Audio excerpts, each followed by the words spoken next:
लेते हैं। सर, आपका नाम? मेरा नाम अनिल है सर। अनिल, तो पहले तो राम राम मेरी तरफ से सभी को। किस चीज़ की तैयारी कर रहे हैं? मैं फिलहाल आरपीएफ की तैयारी कर रहा हूँ सर। पहले हरियाणा पुलिस की गई थी, लेकिन सर वो फिर ईडब्ल्यूएस के चक्कर में भाई ने बताया था, जो जैसे वही सिचुएशन मेरे साथ हुई। कितने मार्क्स थे? मेरे थे सर 50.8 है, जो सीईटी के लिए। मतलब जनरल में होते तो आराम से नाम आ जाता और पेपर देते। हाँ, तो वही था, सीईटी अगर क्वालिफाई कर देते तो सबके लिए अच्छा रहता। जैसे अब ये भी तो गलत किया, जैसे अच्छी अच्छी जो पोस्ट थी ना, अब जो हो रही है 57 वाले, जो अच्छी अच्छी बहुत अच्छी अच्छी पोस्ट है, उनमें मतलब अच्छा, मतलब जिनका अच्छे नंबर है उनको मौका मिला, लेकिन हमारे जैसे मतलब बंदों को मौका नहीं मिला उसमें। अभी 4 गुना वाला लफड़ा और ये ये पॉलिसी इतना खराब है कि जो 75 मार्क्स लेके वो भी खुश नहीं, क्योंकि उसको भी मनपसंदीदा पोस्ट के लिए नहीं मिला। हाँ, वही वही दिक्कत है सर। ये जो सीईटी है क्वालिफाई होना चाहिए था, इससे हमारे को भी मौका मिल जाता है। हर कोई बच्चा चाहता है कि होम स्टेट में ड्यूटी हो। बाहर अगर कोई इंस्पेक्टर लगता है तो यहाँ कांस्टेबल लग के भी खुश है, क्योंकि घर का है, घर की पावर रहेगी, घर के पास रहेंगे, साथ में ना मम्मी पापा को भी संभाल ले, या फिर इस टाइप से, जैसे अगर कोई एक बार है तो घर पे संभाल ले वो चीज़ें। तो क्या लगता है आपको, कहाँ कमी रही? सरकार बैकफुट पे रही? किसकी वजह से सीईटी का ये मुद्दा रहा? बच्चों ने तो काफी सीधा देखा जाए तो सरकार का ही है सर, क्योंकि मैन पावर सरकार के हाथ में है इन चीज़ों के बारे में। ये भर्ती रोको गैंग के बारे में बोलते हैं कि हम तो कर रहे हैं, लेकिन ये भर्ती रोक देते हैं, कोर्ट में केस करते हैं। वही है, कोई भी भर्ती मतलब सही से सुचारू रूप से हुई नहीं है। पिछला रिकॉर्ड उठा के देखें, ये खुद अपने नियम मतलब बनाते हैं, फिर उससे अगली भर्ती में वही नियम टूट जाते हैं इनके। जैसे पहले 20 नंबर का होता था, फिर बाद में 10 नंबर का किया, फिर 5 का, वैसे मतलब 5 भी हटा दिए। मतलब हर भर्ती के अलग अलग नियम बनाते हैं। आपको लगता है ये भर्ती रोको गैंग कोई दूसरी पार्टी विपक्ष है या ये खुद है? ये खुद ही है सर, और कौन हो सकता है? वही। और क्या माहौल लगता है आपको? राजनीति सवाल है ये कि सरकार बदलेगी, क्या कुछ लगता है, कोई विचार? सरकार के बारे में तो सर मेरे को कुछ ज़्यादा वो नहीं। चलिए, थैंक यू। चलिए और बच्चों से मिलते हैं। आपका नाम? मेरा नाम विजय है। विजय? विजय, सबसे पहले तो मैं आपका धन्यवाद करता हूं, जो आप हमारे छात्रों के हितों के लिए यहाँ पर आए। Thank you so much. और क्या, किस चीज़ की तैयारी कर रहे हैं आप? सर मैं हरियाणा ही कर रहा हूँ। हरियाणा? तो हरियाणा में अभी सीईटी दिया था? हाँ बिल्कुल दिया सर। कितने मार्क्स थे? सर मेरे 62 थे। तो हरियाणा पुलिस के लिए हुआ? नहीं, मेरा उसमें दिया, मैंने ग्रुप डी का दिया हुआ है, मैं सिलेक्टेड हूँ ग्रुप डी में। अच्छा, ग्रुप डी में सिलेक्टेड हो। तो अभी इसमें तो 4 मैं गुना बात ये रखना चाहता हूँ आपके माध्यम से सरकार को, कि जो भी बची हुई पेंडिंग भर्तियां हैं, जैसे हरियाणा पुलिस की है 56 की, 57 की है, 20 ग्रुप के जो लगे हुए बच्चे हैं उनकी रिव्यू पिटीशन डाली जाए। बची हुई पेंडिंग भर्तियां हैं जो रह रही हैं, उनके पेपर नहीं, उनको जल्दी से जल्दी लिए जाए। और आने वाली सरकार से मैं ये रिक्वेस्ट करना चाहता हूँ, वो अपने मैनिफेस्टो में डालें इन भर्तियों को, और छात्रों के विश्वास हो, ताकि छात्रों के हितों के लिए वो अपना मैनिफेस्टो ऐसा बनाए कि जैसे बीजेपी सरकार ने 4 सालों से भर्तियों को रोका हुआ है, एक बार सीईटी लेकर उसमें इतने लूप होल छोड़ दिए इन बीजेपी सरकार ने, उनके ऑफिसरों ने, कि वो सभी छात्रों के लिए गलत साबित हुआ। इसे सभी परेशान हैं, हम भी हैं, सभी छात्र हैं। आने वाले भी छात्रों को अगर सरकार पे विश्वास तभी होगा जब ये अपनी अच्छी प्रक्रियाएं को जारी रखेंगे। मतलब ये मैनिफेस्टो में डालें। और मतलब फिर अभी मनसा तो सरकार के, जैसे बच्चों का विश्वास उठ गया है, पहले कोर्ट केस, फिर फीस भी नहीं भरी गई 25-25 रुपए की, कभी बीमार का बहाना, कभी मनोहर लाल खट्टर जी जो पूर्व मुख्यमंत्री हैं उन्होंने कहा कि हम 29 फरवरी तक इतनी नौकरियां दे देंगे, फिर नायब सैनिक 31 अगस्त तक दे देंगे। तो बार बार झूठ के, सिर्फ झूठ मिला और कुछ नहीं, झूठ की दुकान पे झूठ बेचा गया, बच्चों का ये कहना है। तो आपको क्या लगता है?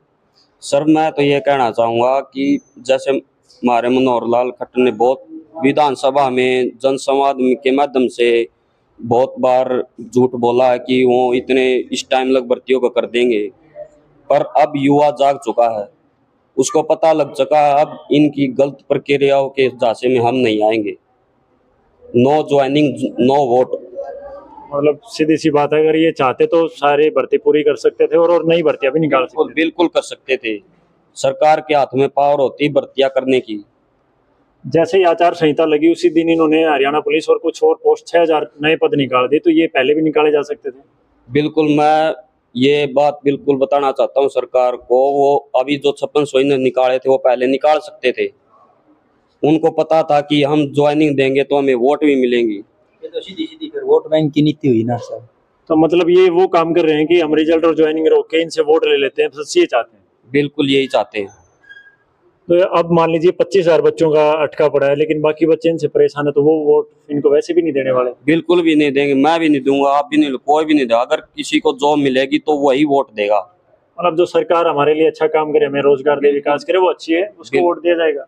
बिल्कुल दिया जाएगा सर। सीधी सी बात है। जैसे बीजेपी को दूसरी बार चांस दिया भी उनके काम की वजह से कि भाई उन्होंने उनको नौकरियां दी। दूसरी बार सरकार में लाने के लिए इसलिए ही लाई गई थी कि उसने अपना काम अच्छा किया। लेकिन अब की बार हालात, अब की बार हालात बहुत खराब हो चुके हैं, खासकर बेरोजगारी के दर में।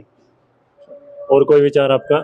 बस मैं तो अपने आपके चैनल के माध्यम से यही कहना चाहूँगा कि जल्दी प्रक्रियाएं करे छात्रों की हितों के लिए, सभी के लिए। कोई भी सरकार आए, आने वाली सरकार। बिल्कुल बिल्कुल सर, धन्यवाद। देखिए भाई, सारे बच्चे इतने दुखी हैं, इतने प्रताड़ित हैं, और खासकर मानसिक रूप से। कोई बच्चा, किसी के लिए 100 रुपए 500 रुपए बहुत बड़ी बात होती है। हम ठीक परिवारों से आते हैं तो ये लगता है कि चलो कोई दिक्कत नहीं है, लेकिन कोई बच्चा नारनौल से पंचकुला जा रहा है, पहले पीएमटी के लिए, फिर पीएचटी के लिए, फिर पेपर के लिए, और उसको लास्ट में पता चले कि मेरा नाम नहीं आ रहा या कुछ नहीं हो रहा, तो बहुत बुरा लगता है।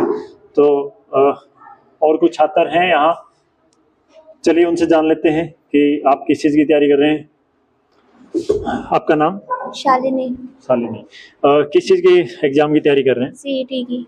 हरियाणा सीईटी की। हाँ। तो फिर अभी जो सीईटी का ग्रुप 56 या किसी और में हुआ, तो उसमें आप? 57 में हुआ था, लेकिन गवर्नमेंट ने क्या किया, मेरे वेटरनरी में जॉब लगी थी, तो बीएलडी में जॉब लगने के बाद उन्होंने क्या किया, सरकार ने जैसे ही मतलब कि इलेक्शन हुआ, इलेक्शन के बाद नोटिस निकाल दिया, जिनका मेरिट लिस्ट में दोबारा से सीईटी होगा, जिनका मेरिट लिस्ट में नाम होगा, वही नौकरी अपनी बचा सकते हैं। तो ये तो गलत हुआ ना। पहले हमने नौकरी ली, फिर उन्होंने दी, हमें ज्वाइनिंग लेटर भी दिए, सब दिए, उसके बाद हमसे नौकरी ले ली गई। ये वेटरनरी जो 20 ग्रुप में वो है या अलग है? ग्रुप में आता है। नहीं, जो 20 ग्रुपों का जो 6 महीने का टाइम दिया, वो उसी में आते हैं ना? हाँ। ज्वाइनिंग जिनकी दे दी और 30 नवंबर तक सैलरी मिलेगी। हाँ। तो मतलब अगर मुझे लगता है हरियाणा में जिन बच्चों को कम से कम नौकरी नहीं मिली, उनका तो चलो देखा जाए, जिनकी नौकरी मिली है, जिनको मिली उनसे वापस उन मिली उन्होंने। सबसे बुरी बात ये होगी कि भाई अगर नौकरी है, मतलब कुछ नहीं, पहले खुशी दी, पहले नौकरी दे दी सबको, और फिर वापस ये निकाल दिया सीईटी दोबारा से होगा। तो मतलब सरकार ने सिर्फ और सिर्फ लोकसभा इलेक्शन के चक्कर में आप लोगों को आके उन्होंने सिर्फ हमारा करियर बर्बाद किया और कुछ नहीं किया। वोट बैंक की राजनीति। हाँ। तो आप सरकार से खुश हैं? नहीं, बीजेपी सरकार से हरियाणा में बिल्कुल खुश नहीं है। बिल्कुल भी नहीं है। और जैसे भी कोई भी हम एग्जाम देते, कोई भी पुलिस वगैरह का एग्जाम देते, कोई भी एग्जाम निकलता है, या तो वो लीक हो जाता है या वो कैंसिल हो जाता है। कब तक किस पेपर की तैयारी करें हम, हमें यही समझ नहीं आ रहा। अब कर क्या रही है, हमें यही नहीं समझ में आ रहा। अब जैसे ये है कि 20 ग्रुप के जो बच्चे नौकरी लग चुके हैं, वो नौकरी करें, पेपर की तैयारी करें, कितना क्या प्रेशर है? प्रेशर तो बहुत ज्यादा है। अभी हम ये बताओ, सीईटी में अगर हमारा मतलब मेरिट लिस्ट पे नाम नहीं है तो हमारी नौकरी गई, और नौकरी ना करे तब भी हम मर गए। मतलब ये सरासर गलत हो रहा है। सरासर बहुत ज्यादा गलत हो रहा है। या तो हमें नौकरी मत दो तो अच्छे से दो। जब आपने नौकरी दे दी थी तो दोबारा सीईटी निकालने का क्या मतलब हुआ? हरियाणा में तो ये कुछ बच्चे कह रहे हैं कि हरियाणा में नौकरी तब मान लो जब रिटायरमेंट आ जाए। यही है, या तो प्राइवेट कर लो, इससे अच्छा दो। 4 साल वेट करा और नौकरी भी ऐसी मिली जो 6 महीने के लिए। 6 महीने के लिए मिली। तो अभी आपको क्या लगता है, जैसे 10-12 हजार टोटल मिला के पोस्ट दी है, तो उनमें से बच्चे, सीधी सी बात है, चेंज होंगे, जो पढ़ रहे हैं वो आएंगे शायद। भाई हो सकता है कि आप भी पढ़ रहे हो, लेकिन वो उस टाइम पे पेपर देना, वो उस एनर्जी के साथ, उस एफर्ट के साथ, वो दिन था, एक दिन होता है आदमी का, और क्या पता वो चीज ना रहे।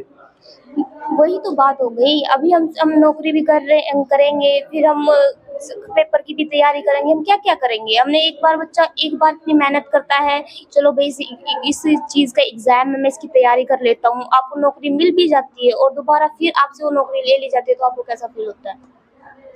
घर वालों को भी ये भी नहीं पता कि ये नौकरी रहेगी या नहीं रहेगी। तो इससे अच्छा तो नौकरी ना मिलती, ना देते। मतलब एक नौकरी एक सोशल प्रेस्टीज है, मतलब सम्मान की बात है हरियाणा में हमारे लिए। इलेक्शंस के जस्ट बाद इन्होंने नोटिस निकाल दिया।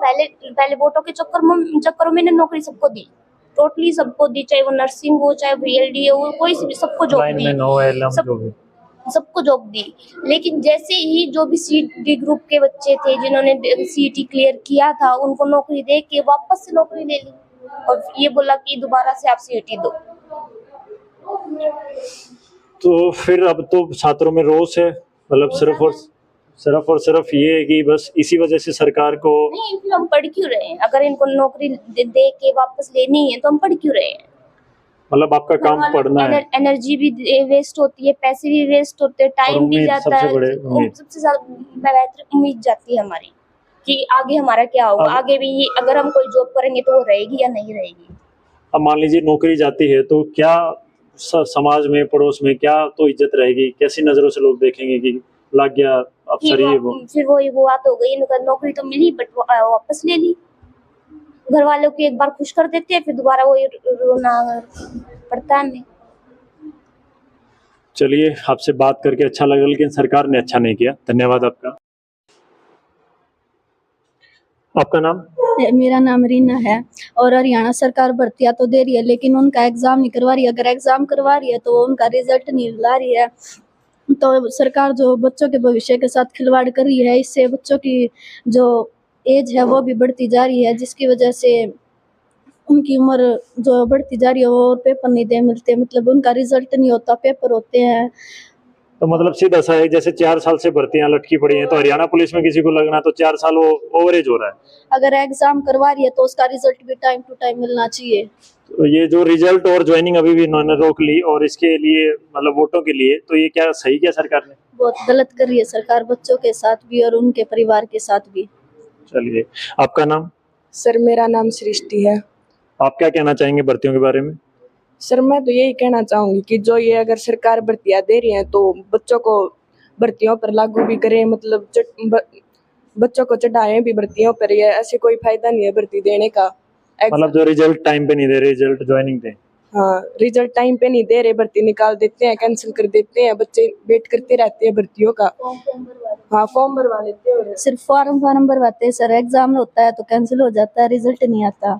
कई बच्चे तो कह रहे हैं कि हमने 6-6, 7-7 बार एग्जाम दे लिया फिर भी नौकरी हमारे पास नहीं है। बिल्कुल सही है सर उनका कहना कि जो ये सरकार है इन्होंने बच्चों के समय और पैसों के साथ खिलवाड़ किया एक प्रकार का। जो सरकार का ये भर्तियां देना और कैंसिल करना एक बहुत गलत है, बच्चों के भविष्य के साथ खिलवाड़ करना उनका एक प्रकार से। ये तो बीजेपी सरकार से यही निवेदन है कि भर्ती दे रहे हैं तो अगर बच्चों को भर्तियों पर लागू भी करे, एग्जाम कैंसिल कर देना और ये कोई मतलब नहीं है। झूठा आश्वासन ना दे। हाँ, झूठा आश्वासन ना दे बच्चों को।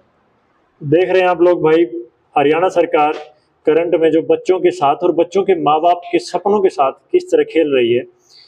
होना तो ये चाहिए था, ये रिजल्ट और ज्वाइनिंग दे देते और सारा सब कुछ सही रहता, लेकिन मामला सब कुछ उलट पुलट है। और एक तो कहते हैं ना, एक कहावत है कि कोई अपने पैरा पे कुल्हाड़ी मार ले। मुझे ऐसा लग रहा है, मेरा पर्सनल ओपिनियन है कि बीजेपी सरकार ने कुल्हाड़ी रखी थी, उस पर पैर मार दिया।